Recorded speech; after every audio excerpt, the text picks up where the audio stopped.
What's up, guys? It's Julian. Today I'm super excited to be showing you 5 game-changing trance sound design secrets that you need to know to make this modern style of trance, DJ Heartstring, Marlin, all that kind of stuff. To go along with this video, I'm going to be showing you all this using some stuff from my new pack, Core Trance, on my website. The link is at the top of the description. It's this huge library of sounds. It's got like drum sounds, it's got drum loops as well with Ableton files and the individual audio loops. It's got these break beats plus some individual loops in there as well. It's got Ableton templates, synth loops, even some vocals and a vocal chain, serum presets, percussion loops, effects, everything you need to make a trance track. Links at the top of the description. Thanks for the support, guys. If you enjoy these videos and you want to see more, definitely grab that because it helps keep me going.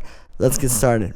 Alright, so the first secret here is going to be bass line length. If you look at the MIDI on this bass line, it's playing 16th notes, right?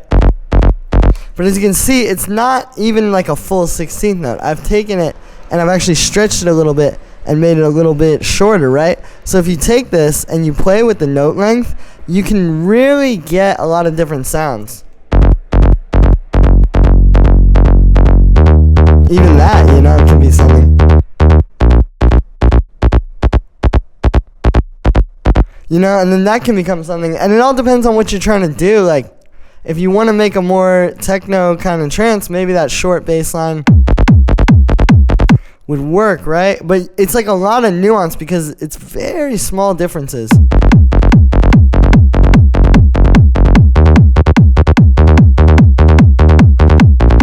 And then you get a whole different bass. So I really recommend playing around with that. I think that's the first thing that you can do to just really open up your tracks. And just get a lot of variation, quickly. And also be able to, maybe your bass line isn't working, but then you play with the note length and it really does start to work. So that's the first one. The next one here is actually going to be more involved with the drums, which is going to be having almost no low end in your drums besides the kick.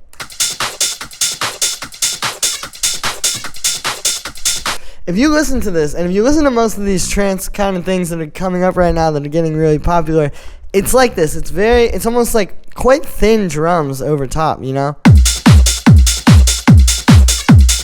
It's very ravey like this. Like we have this almost like breakbeat sort of loop, which is in the Core Trance pack.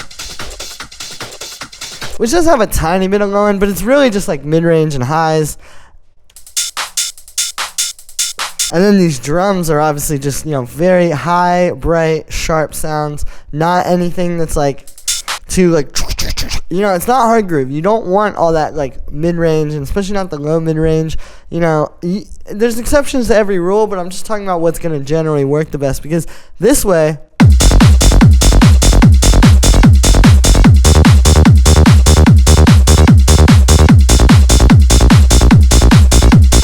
it all works really well together. As you can hear, you have a lot of room for that bass line. Let's say we try and go and just add some mid-range percussion, it would end up being very much in the way of that bass. Because the reason for this is because the bass line in trance is not just a bass, right?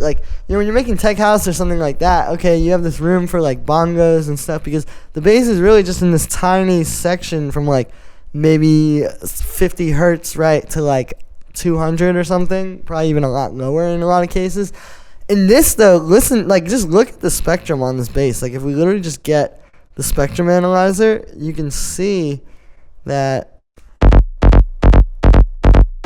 obviously it does drop off toward the end, but this thing is a full frequency sound. I mean, it's called a bass, but really it's a lot more than just that in this music. And I'm saying all that to say, when you have all your percussion, then you're gonna have to make that fit. Because the bass line almost becomes your mid-range or your low mid-range percussion, and then all these drums are just kind of some high end on top. Alright, so now the next thing here is going to be layering together the same sound for your bass line, but having one that is no unison, and then one that's fully unisoned out. Right, because when you hear a bass like this, and this is in a lot of trance tracks, it is kind of okay, how would you really get that? Because when you have just a saw wave with a low pass filter doing that sort of pluck, like what you would probably assume this is, right? You know, very simple saw waves, low pass envelope on it, okay? But you don't really get that when it's just like really dry, you know? And that can be a cool bass line too, but then if you really want to get that like futuristic sort of like, not just like very old trance, like really pushing it a bit more, you literally just take that same synth patch you made, right? You can see it's just a saw wave and then a little bit of this like saw triangle thing. And then you duplicate it. Put a bunch of unison on. Same exact settings with the filter and the envelope and everything.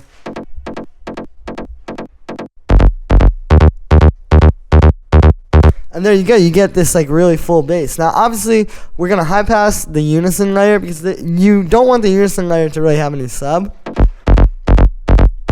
And then you're going to want to do bass mono with utility because admittedly, when you do all this stuff with like high passing and having layers and they're all like kind of the same thing and the phases are all over the place, you can definitely end up with like some pretty messy phase, right? Like if I turn this utility off, yeah, I mean, it's not great. Like it doesn't have as much power.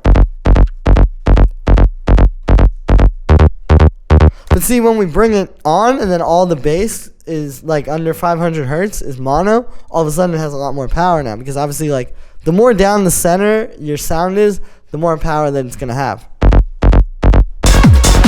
And then we can still have the highs in stereo because if we have the whole thing mono.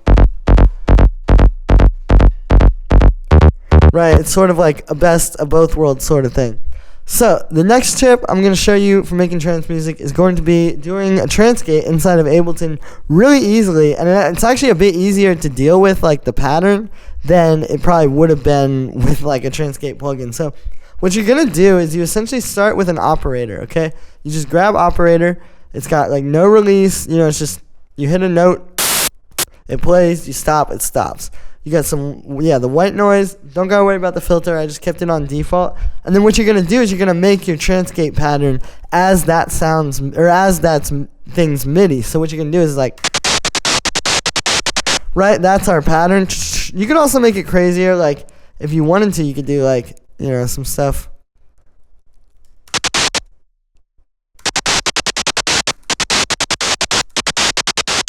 Right, but as you can see, also the note lengths on this really matter too. Like, so you get your pattern right, okay, and then what you're gonna do is you're gonna go on to whatever thing you want to transgate.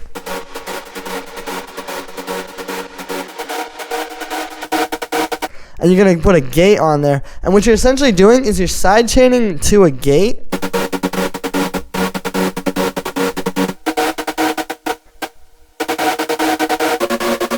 It's not always perfect, but you can obviously dial it in, as you can see. So what's happening now is since you sidechain it to that, when you sidechain with a compressor, the sound disappears. When you sidechain with a gate, the sound plays only when the sidechain is playing, right? So there you go. You just created a trance gate. So we got that. Then there's, you just set the threshold. The other thing is you're going to want to turn the return down, turn the attack down, you know. Make sure it's like just very tight. And there you go, there's your trance gate. Now, the last tip I want to show you for making trance music, it's essential because I feel that Ableton's wavetable is an essential synth for this type of trance. Like, no doubt, you know, a lot of these guys have used it in the tracks that you guys have heard. A lot of people are using it. It's really powerful, wonderful stuff. But it doesn't have a great noise oscillator. You know, if you go in here and you switch it to the noise, I mean, it doesn't really sound like white noise. Like, there is noise, but see, you're still kind of getting a pitch with it. It's weird. So what I do is I just do one oscillator, and then I grab an operator, and we make an instrument rack here, right? So like if you had your wavetable, you would just hit Command-Shift-G or Control-Shift-G, and then it would make this into a little group. You drop an operator in, and then the operator, see, the operator is just white noise. And then we're high passing it. And this is the other cool thing, because when you have a synth where you have noise kind of like inside of the same synth that you're doing your like wavetable stuff, you can't always put a filter on just the noise. But obviously that is optimal, because if you turn off the filter, I mean, the noise is pretty ugly. What you really want from the noise is just a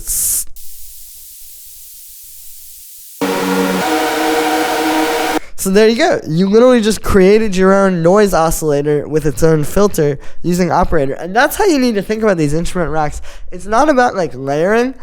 Just think of these as different oscillators. It's almost like you have your own, it's like a synth, but it's like each oscillator has different oscillators, right? And then you can put it together that way and build any synth you want. So it doesn't matter that Wavetable doesn't have the great noise anyway. And then you put all the effects on, and it just sounds like a normal noise unison saw, right?